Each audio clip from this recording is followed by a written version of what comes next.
Prêt? Mhm.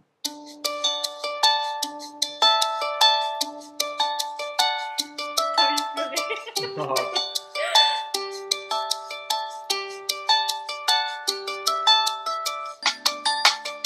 C'est pas Phillip Island là? En Australie?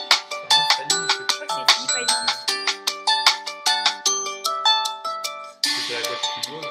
Ouais. C'est pas Phillip Island. Non, je crois pas que c'est un week-end comme ça. Comment? Je sais plus. Ça, j'aurais bien faire le point là, Bonjour à tous. Pour ce nouvel épisode à vos côtés, j'ai décidé de vous inviter une nouvelle fois dans mon intimité. Vraiment, mon intimité, vous allez voir. Puisque vous êtes chez moi, bon jusque-là comme d'habitude, en compagnie de mon conjoint et mari depuis 2 ans. J'ai nommé Jordan Stekar. Alors, pourquoi faire un épisode à deux? Déjà, d'une, je dois avouer que c'est très agréable de papoter avec son conjoint, je pense que vous comprendrez. Et de deux, car nous avons régulièrement l'habitude de discuter de sujets et d'autres, et de partir très rapidement dans des réflexions de développement personnel, et ça n'a pas manqué. Nous avons cette fois-ci discuté du voyage de notre vie. Pourquoi sommes-nous partis? Où d'ailleurs sommes-nous allés? Comment préparer et faire face à ce nouveau voyage et chamboulement? Marre du quotidien, besoin de liberté, se retrouver ou tout simplement apprendre à savoir qui l'on est vraiment? Quelles sont nos valeurs et comment les respecter? Bref, ce sont toutes ces questions que nous nous sommes posées et nous nous sommes replongés dans cette expérience. Je vous invite donc dans mon intimité, dans ma renaissance et celle de mon couple, cette expérience qui a fait de moi la femme que je suis aujourd'hui. L'équilibre de vie passe aussi par ce genre d'expérience. Et c'est bien pour ça que je souhaitais vous la partager et qu'elle a pour moi, à mon sens, toute sa place dans ce podcast. Vous allez voir, cet épisode est assez particulier et vraiment fait de manière très spontanée. Allez, assez bavardé, je vous laisse avec ce nouvel épisode qui, je l'espère, vous plaira. Belle écoute! Alors, Bah, c'était un beau voyage. ça fait quoi de revoir cette vidéo? C'est toujours émouvant, hein. Il y a eu plein de belles choses, plein de belles histoires, donc ça donne envie de repartir. Moi, j'ai eu les larmes aux yeux dès les premières minutes. Après, c'est passé parce que je me suis bien remémoré les souvenirs, mais au début, le côté nostalgique, chaque fois que je la vois, à chaque fois, ça fait ça. Je sais pas si c'est parce que ça me manque et que j'ai envie de le refaire ou pas, ou tout simplement parce que c'était une super année et on barre. Mais... Et qu'est-ce qui te vient à l'esprit en premier? Bah, j'ai envie de le refaire. Mais je pense qu'en fait, c'est ce côté, on en a déjà parlé, hein, mais ce côté liberté. Le fait d'être à l'autre bout du monde, loin de tout le monde. J'ai l'impression que c'est comme s'il y avait eu un reset de, de notre vie en fait. Arrivé là-bas, personne ne nous connaissait, on n'avait pas de passif, entre guillemets, pas de casier judiciaire en gros, c'est un peu ça. Mais, et en fait, c'est comme si c'était un peu comme une... T'en as un ici? Non. Pas sur moi, il y a des choses que j'ignore. Non, mais c'est un peu comme si c'était une renaissance en fait. C'est comme si on naissait une deuxième fois. Et, et c'est vrai que c'est une année où on a quand même beaucoup évolué, je pense. On a été face à des situations inhabituelles et puis il y a le côté aussi, je pense, vivre au jour le jour. Bah, c'est sûr que la vidéo, elle ne reflète pas toute l'année. En l'occurrence, elle reflète plutôt que la deuxième partie ou au tout début sinon tout début quand on arrive en Australie. Mais c'est vrai que le quotidien qu'on a eu depuis le mois de février jusqu'à fin juillet, donc 6 mois, c'est pas filmé. C'est pas filmé parce que c'était c'était notre vie sur place, quoi. C'était pas des voyages, c'était notre quotidien, c'était notre métro boulot dodo, quoi. Pourquoi on est parti? Comment ça s'est passé? Tu t'en souviens? Oui, je me souviens. On avait. Attends, c'était en quelle année? On est 2014. parti 2014. Donc je sais plus ce qu'on a fait l'été 2014, mais on est rentré, donc on vivait à Paris.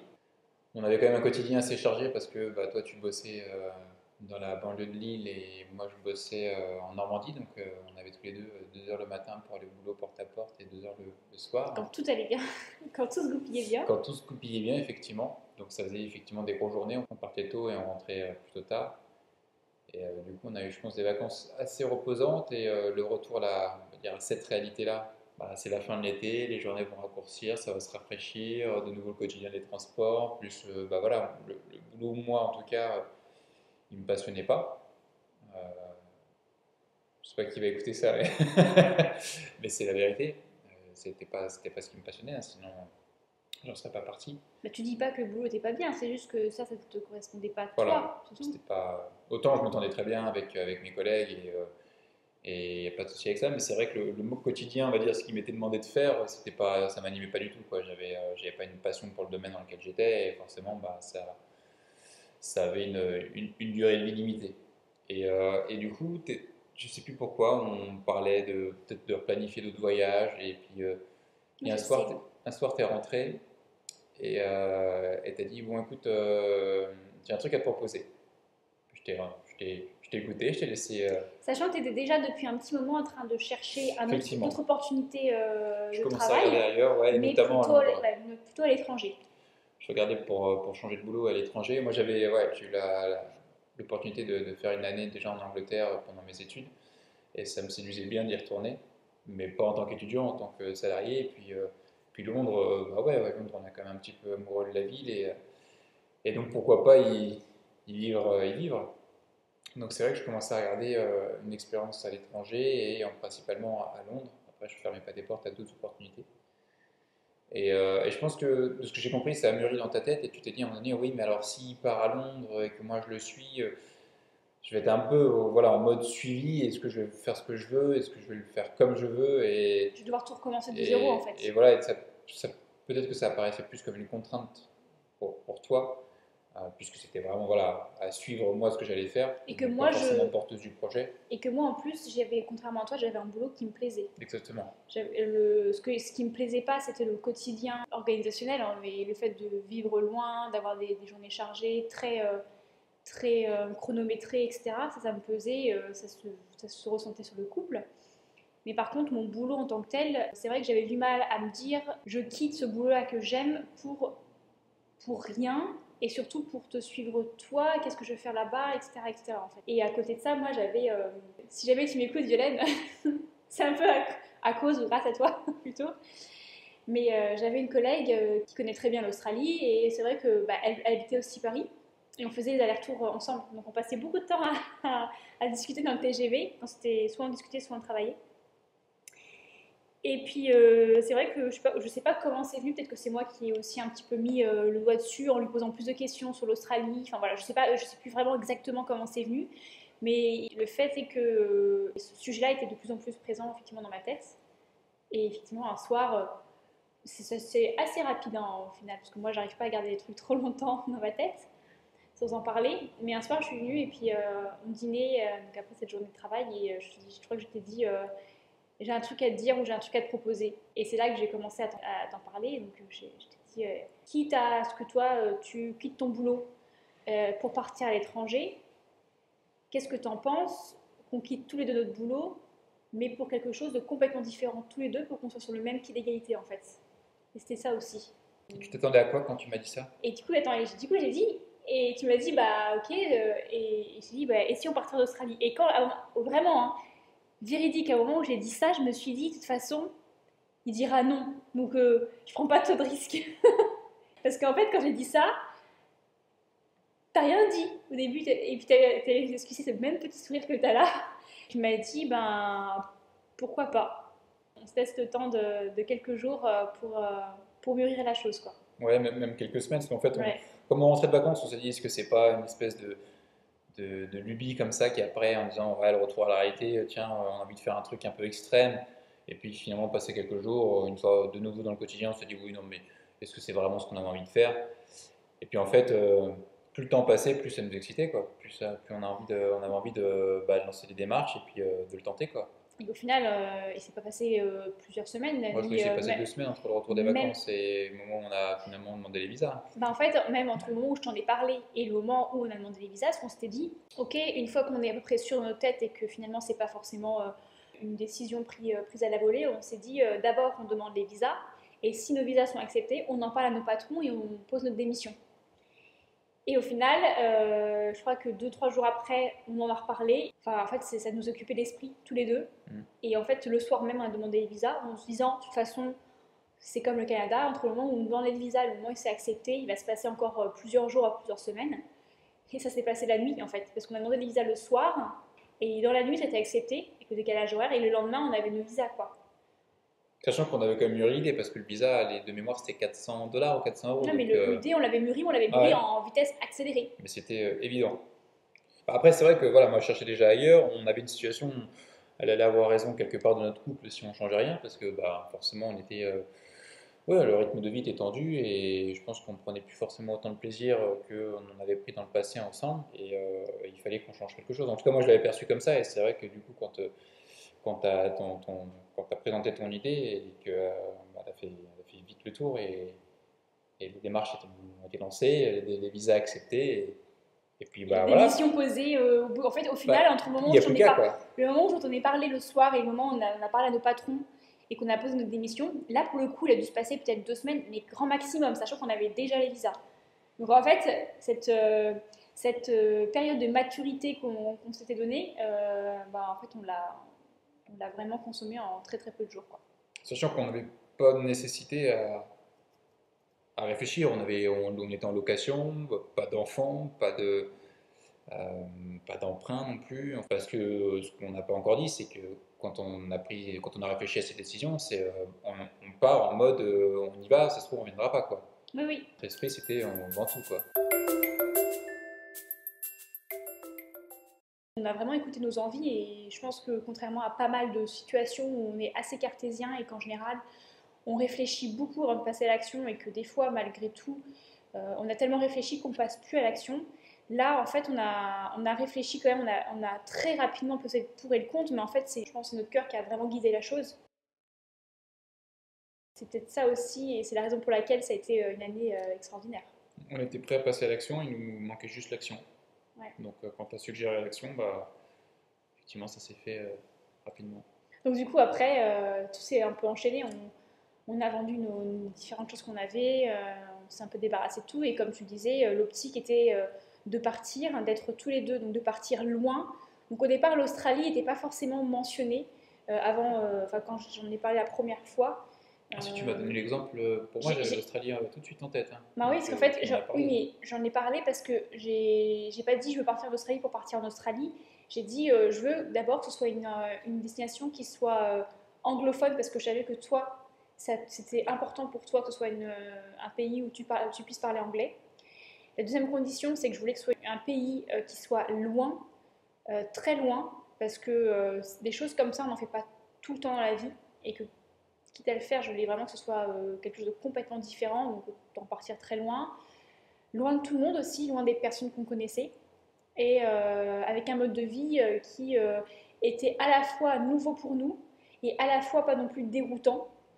Par exemple, si on prend l'Amérique du Sud, etc., ça peut être des modes de vie complètement éloignés des nôtres, et alors que bon, l'Australie, c'est quand même un mode de vie occidental qui reste malgré tout proche de ce qu'on connaît en France, bien qu'il y ait des différences.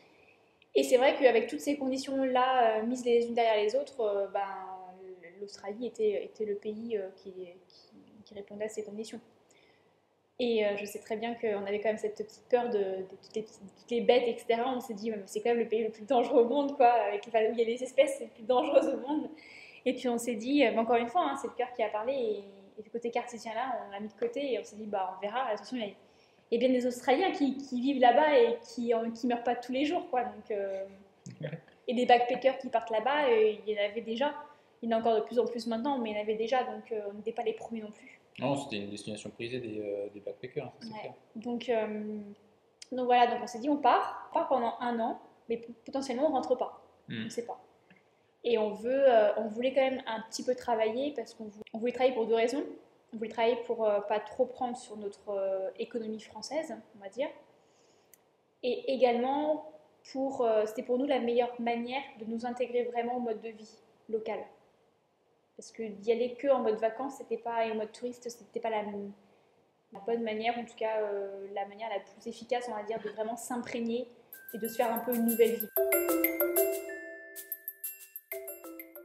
Tu te souviens, toi, de ce que tu as ressenti pendant tous ces préparatifs?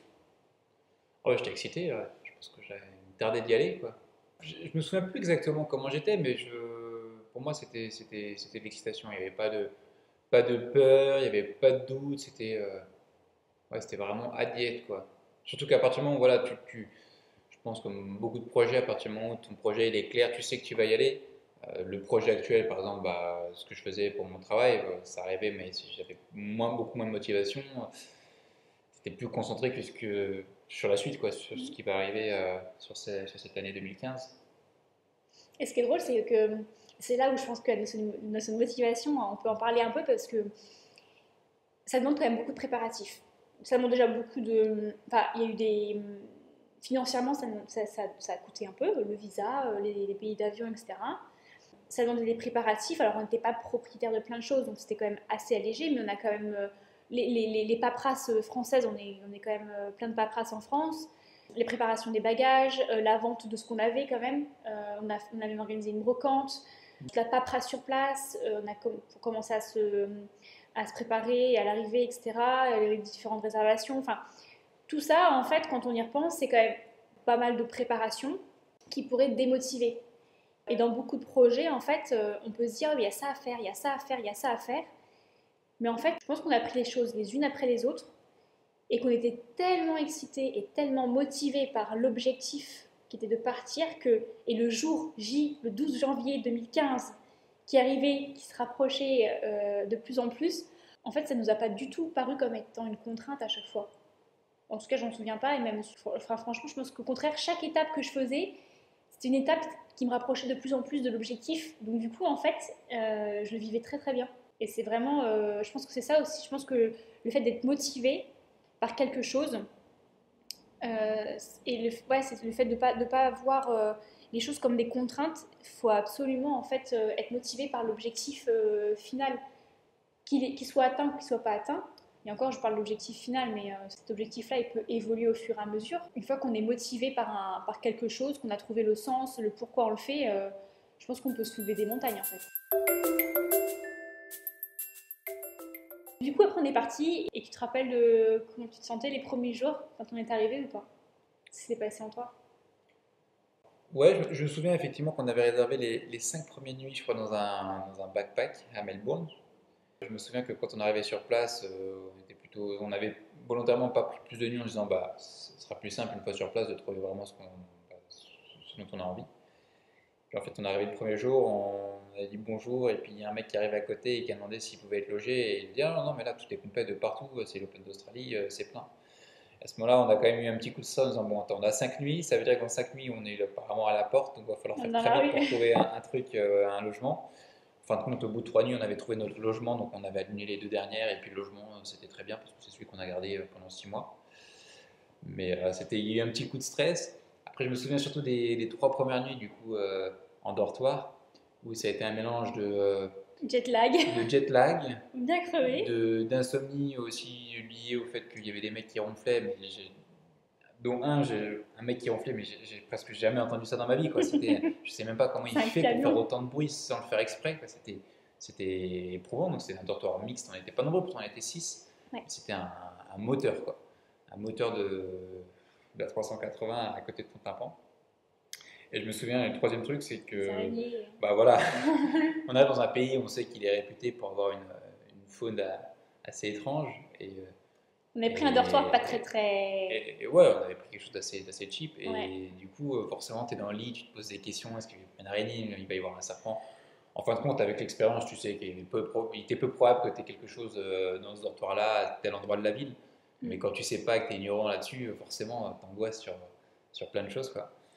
Ce qui est fou, c'est quand on fait si on jump un peu dans le futur, c'est que notre réaction quand on est arrivé à Melbourne, ce premier jour-là, Et notre manière d'agir, quand on est revenu à Melbourne un an plus tard, parce que en fait, avant de repartir pour la France, on a fini notre séjour à Melbourne aussi. Et je me souviens typiquement d'un endroit où je marchais dans l'herbe et que les premiers jours, je marchais dans ce même endroit-là et je faisais hyper attention là où je marchais parce que j'avais peur de tomber sur un serpent ou une araignée. Et un an plus tard, j'ai refait la même chose. Enfin, c'était pas un an plus tard, c'était 11 mois et 27 jours. Je faisais la même chose en ayant l'esprit, mais comment j'ai pu avoir peur? Il y a rien à Melbourne. Enfin, je n'aurais pas pu tomber sur cette araignée-là. Notre état d'esprit, en un an, il a beaucoup évolué en fait. Pas forcément, on s'est habitué à la vie sur place, mais je pense qu'on a aussi beaucoup appris, on était un peu plus sûr de nous, etc. Quoi. Toi, tu l'as vécu comment du coup Ces premiers jours? Ouais. De ce que je m'en souviens, c'était super parce que bah, ça y est, c'était un peu, on donnait naissance à un projet qu'on préparait. Mais comme toi, hein, bon, il y a le jet lag, je m'en souviens qu'on a quand même bien dormi. D'ailleurs, on est arrivé hyper tôt à Melbourne, on a commencé par nager, et tout ça. Enfin, on s'est vite démerdé. Moi, je me souviens que... Ah oui, on est allé à la piscine, on avait encore les sacs remplis. Ouais, on a commencé par prendre un forfait téléphonique. Téléphone, ouais.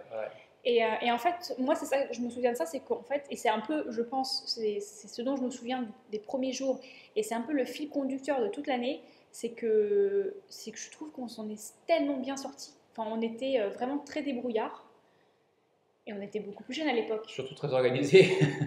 Bah, organisé oui non, parce qu'il y a des choses en fait qu'on ne pouvait pas préparer à l'avance de toute façon. Ouais. C'est juste que sur place, on s'organisait au fur et à mesure, on avait une capacité d'adaptation et d'organisation spontanée qui en fait a fait que tout s'est bien dégoupillé au fur et à mesure. Et en fait, on est comme des chats, on retombe sur nos pattes. Et c'est un peu le truc aussi que je garde de cette année-là et que je reprends et que je regarde à l'esprit à chaque fois que je relance un projet, même pas plus tard qu'il y a quelques mois où j'ai décidé de me lancer en congé sans solde, c'est que je me dis, mais arrête d'avoir peur, tu retombes toujours sur tes pattes. Et confiance en toi. Et à chaque fois, je reprends l'exemple de l'Australie. Typique, on était quand même plus jeunes, on est parti sans rien, avec des sacs à dos dans un pays à l'autre bout du monde, on n'avait aucun repère, avec des bêtes,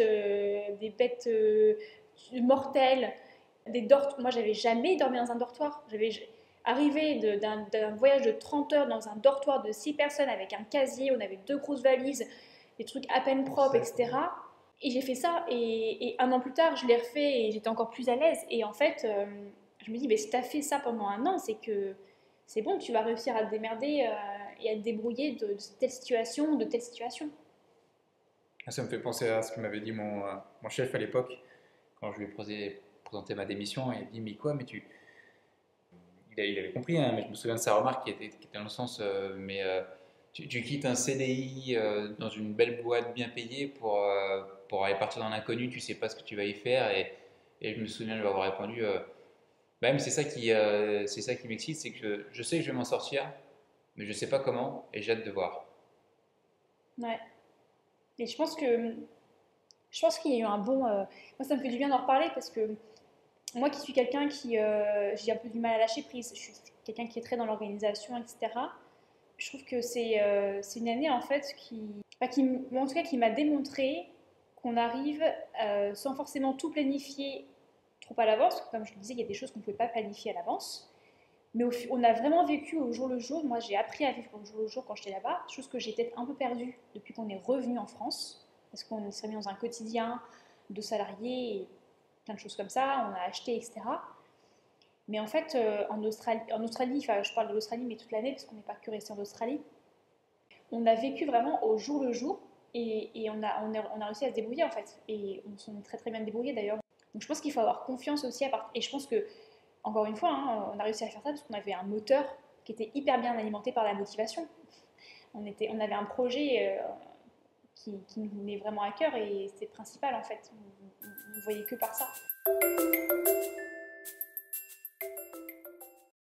Alors après, là, on enjolive un peu parce qu'effectivement, il y a eu en Australie, on voulait travailler, donc on a eu du mal au départ à trouver, on a fait du porte-à-porte pour trouver du travail, etc.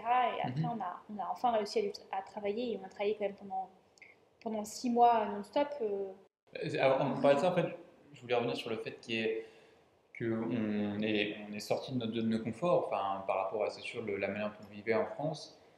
Après, je n'ai pas la sensation qu'on a été vraiment dans le dur comme certains, mais je pense que c'est aussi lié au fait que on est organisé et que tu vois, on s'est pas retrouvé sans le logement à devoir dormir dans la rue ou alors sans moyen de communiquer. Donc peut-être les proches s'inquiètent parce que on est arrivé, ça faisait 1 heure qu'on était sur le territoire australien, on était déjà dans un, je sais plus, c'est Tesla, machin, pour prendre des forfaits téléphoniques, que on est arrivé dans un... On a commencé par la banque aussi. Oui, on a ouvert des comptes à la banque, effectivement. Les gens nous demandent, on n'avait même pas l'adresse, on venait d'arriver, on avait encore, vraiment, on n'avait pas de valise, on avait des gros sacs à dos. On avait des têtes morbides. Et les mecs, je me souviens, le mec de l'agence de téléphone, là, il était un peu sur le cul qu'on soit déjà, genre, mais vous êtes arrivé il y a 1 heure, quoi. Ouais, mais c'est, enfin, voilà, on a besoin d'un téléphone, on a besoin d'internet, parce que c'est aussi un moyen de faire, de simplifier les choses, quoi. Et effectivement, on aurait pu faire sans, mais naturellement, si tu commences à te mettre des contraintes comme ça, de tiens, je veux pas de téléphone, je veux pas ci, je veux pas ça, pourquoi pas, mais c'est ce qui t'emmène dans d'autres situations. Après, nous, on n'avait pas forcément la volonté non plus de se retrouver à la rue ou de se mettre vraiment dans le dur, pour ce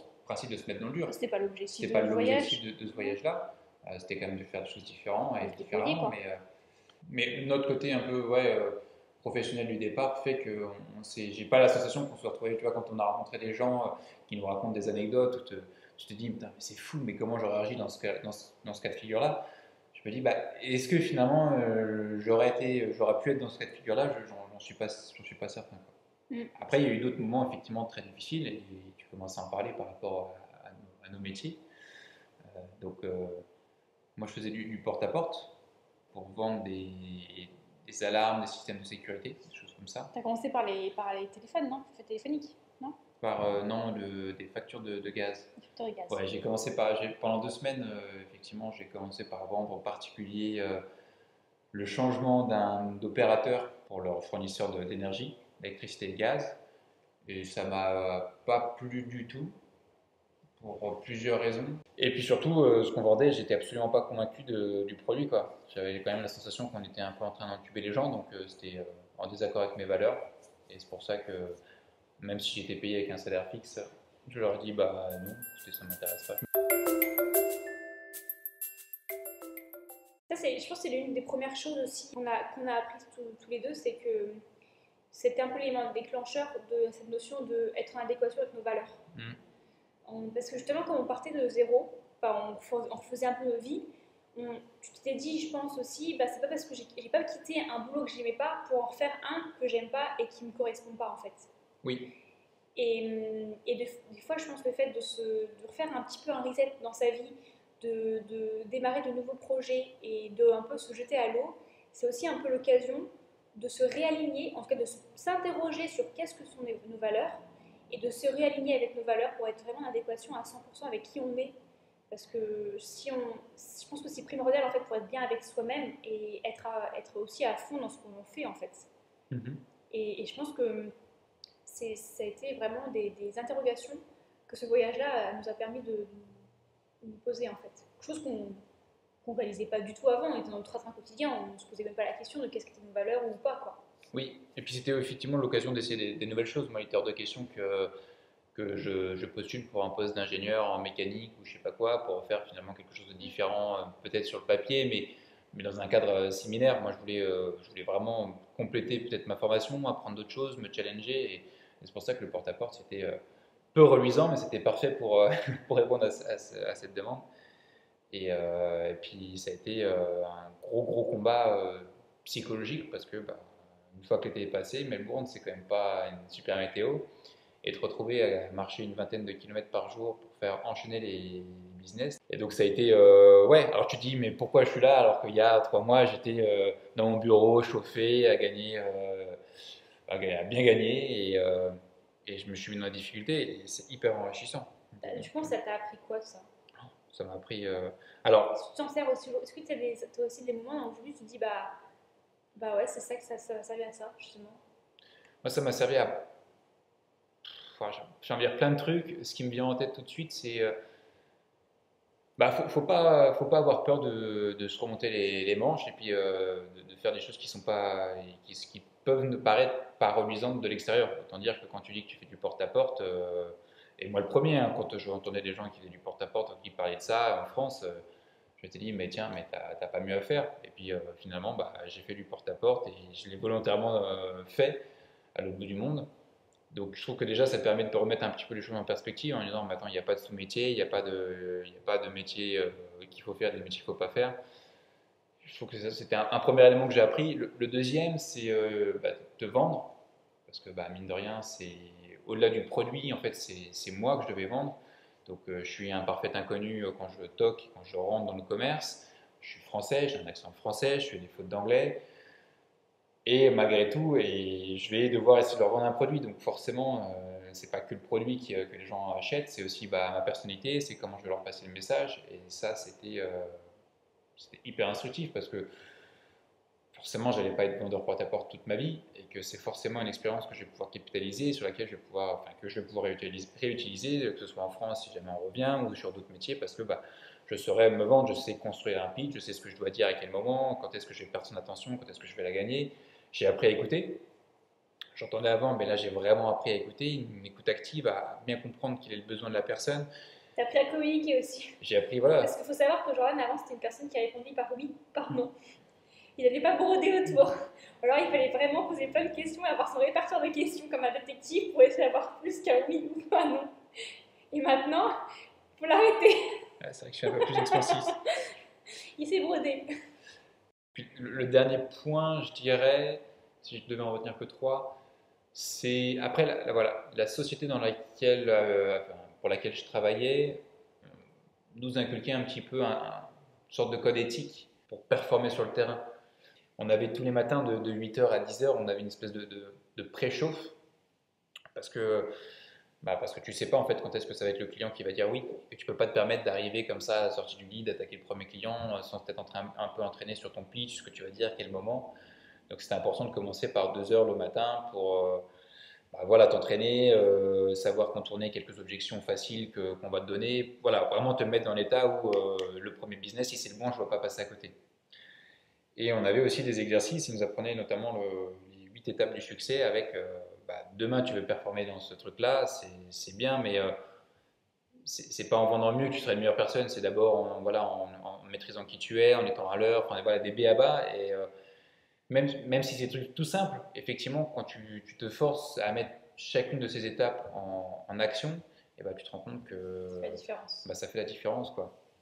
Ouais, il faut pas remettre en question le fait qu'il pleuve, remettre plutôt en question le fait que tu n'es pas pris un parapluie. Enfin voilà, il y a plein de choses sur lesquelles tu as le contrôle et il faut se concentrer là-dessus. Et c'est pas toujours la faute des autres ou de tout le monde sauf toi, que tu y es pour rien et que si t'arrive des choses, c'est parce que c'est la faute, t'as pas de chance. Non, quelque part tu le déclenches. La chance, il faut aussi savoir la provoquer. Donc voilà, il y a tout un jeu un peu éthique sur ça, et ça m'a beaucoup appris, et c'est ce que j'utilise encore au quotidien pour m'aider à avancer dans ma vie, quoi. Me dire que voilà, les clés elles sont entre mes mains, et si je décide enfin si ça avance pas, c'est que quelque part je décide que ça avance pas, quoi. On est maître de nos actions et de nos émotions, alors forcément on est face à des situations qu'on subit entre guillemets au quotidien. Par contre, la réaction que l'on a face à un événement, en fait, elle n'est que de notre ressort. Et c'est à nous de changer ça et de se dire, de reprendre les choses en main et de se dire maintenant, je suis pas triste. Ou alors d'analyser, ok, pourquoi, tac, tac, tac, ok, qu'est-ce que je mets en place. Donc, c'est pas une question de venir. De ne pas venir vivre ses émotions par exemple, il faut juste savoir les accueillir et rebondir surtout en fait. Et pas le vivre comme une fatalité. Et toi, du coup, qu'est-ce que tu faisais? Moi j'étais pareil, je voulais pas comme toi, je voulais pas faire un boulot d'ingénieur, etc., etc. Je voulais vraiment faire quelque chose de complètement différent. Et bon, comme j'aime beaucoup l'alimentation, je voulais faire quelque chose avec un contact client, mais pas de la même manière que toi en fait. Et après plusieurs porte-à-porte, j'ai trouvé et pas mal de persévérance, j'ai trouvé et pas mal de persévérance et aussi de challenge, mais ouais, c'est se vendre en fait, c'est de se vendre et vendre des choses que l'on n'a pas forcément fait, mais pour lesquelles on est sûr qu'on pourrait faire. Une sorte de mise en avant quoi. Et ça a payé et j'étais embauchée dans un café, un coffee shop. Et j'ai commencé par un contrat 2 heures, 3 heures, 4 heures, 6 heures, 10 heures, jusqu'à aller jusqu'à 40 heures, 7 jours sur 7. Et donc forcément, c'était une période qui était très fatigante parce qu'en plus, c'était un métier qui était physique. J'y ai rajouté par-dessus des allers-retours à pied, des entraînements de natation, de fitness, etc. Donc c'était 6 mois qui m'ont beaucoup épuisé, mais aussi que j'ai adoré parce que je faisais quelque chose de concret avec mes mains, quoi. Alors ça a commencé par la plonge, mais pareil, hein, comme toi, je me suis dit, il n'y a pas de sous-métier. J'ai montré que j'en voulais et du coup, je me suis formée en tant que barista, donc j'ai pu faire les cafés, j'étais formée à la pâtisserie, j'ai fait du service client, enfin j'ai fait en fait tous les métiers du coffee shop au bout des 6 mois avec de plus en plus d'heures et j'avais surtout, j'ai fidélisé des clients, j'ai des clients qui m'ont remercié, qui ont vu mon évolution, que ce soit aussi bien dans mon comportement que dans mon langage, etc. J'ai vraiment eu cette reconnaissance, en fait, moi, ce que j'ai adoré, au-delà des compétences que j'ai acquises sur, par exemple, l'anglais, etc. Mais j'ai adoré me voir évoluer, en fait, voir à quelle vitesse j'étais de plus en plus confortable, en fait, dans ces métiers-là, et la reconnaissance immédiate que j'avais auprès de mes clients. Et ça, en fait, ça m'a plu énormément, et c'est ce qui m'a aussi, en fait, qui a beaucoup contribué à ma reconversion professionnelle, à mon retour en France. Quand je suis revenue en France, j'ai repris un métier que j'avais avant, dans la même entreprise, même si j'avais démissionné, hein, j'ai refait la même chose dans la même entreprise, etc. Je pense que le côté aussi un peu routine et confort me manquait, confort de salaire, etc. Mais très vite, en fait, finalement, j'avais refait le tour et ça me trottait dans la tête. Et ma reconversion professionnelle dans la naturopathie, le bien-être, etc., en fait, l'accompagnement est venu en fait de cette expérience-là en Australie. Je me suis rendu compte que j'avais besoin d'agir vraiment concrètement, d'aider, et de ce contact, et voilà, quoi, de quelque chose de vraiment d'actif, quoi. Et pas uniquement faire des tableurs ou des choses comme ça. Donc j'ai fait ça et c'était une super expérience de dépassement de soi, en fait, aussi bien physique que mental. Et malgré tout, en fait, c'était tellement fatigant, mais je referais tout pareil sur le métier, sur le travail que j'avais choisi, je referais tout pareil, quoi, sans aucun regret. Et donc après ces 6 mois-là, on a voyagé. Bon, on a voyagé, et là, plutôt en mode sac à dos, donc c'était bien sport, c'était un voyage bien sport. On a fait plusieurs pays, le Japon, le Vietnam, Thaïlande, Bali, Nouvelle-Zélande, Tasmanie, mais c'est parti d'Australie, et bien sûr le tour d'Australie. Et là, moi, ça m'a. Alors, je sais pas pour toi, mais moi, ça m'a. Déjà, ça renforce notre couple parce qu'il faut dire que nos séjours en van avec nos chaussettes qui sèchent, nos chaussettes de 4 jours qui sèchent sur le tableau de bord, le fait qu'on prenne peu de douche, etc. Bah, ça, je pense que voilà, on s'est bien découvert. On s'est dit, bon, si on vient comme ça en France, on est prêt à se marier. Mais moi, encore une fois, j'avais jamais fait de camping, j'avais jamais fait de caravane, j'avais jamais fait tout ça. Et je me pensais être une fille un peu trop, je sais pas comment on pourrait dire ça, mais Parisienne. même si je suis pas parisienne, mais oui, un peu trop dans le confort. C'est vrai qu'en fait, je me suis rendu compte que en fait, j'adorais ce mode de vie. Moi, la partie que j'ai préférée, en fait, c'est les 22 jours en van en Nouvelle-Zélande, parce que le pays il est juste magnifique et on vivait un peu comme une tortue. Vraiment, en jour le jour.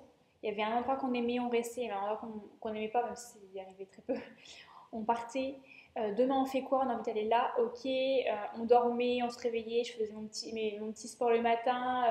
Ça changeait tout le temps, tous les jours.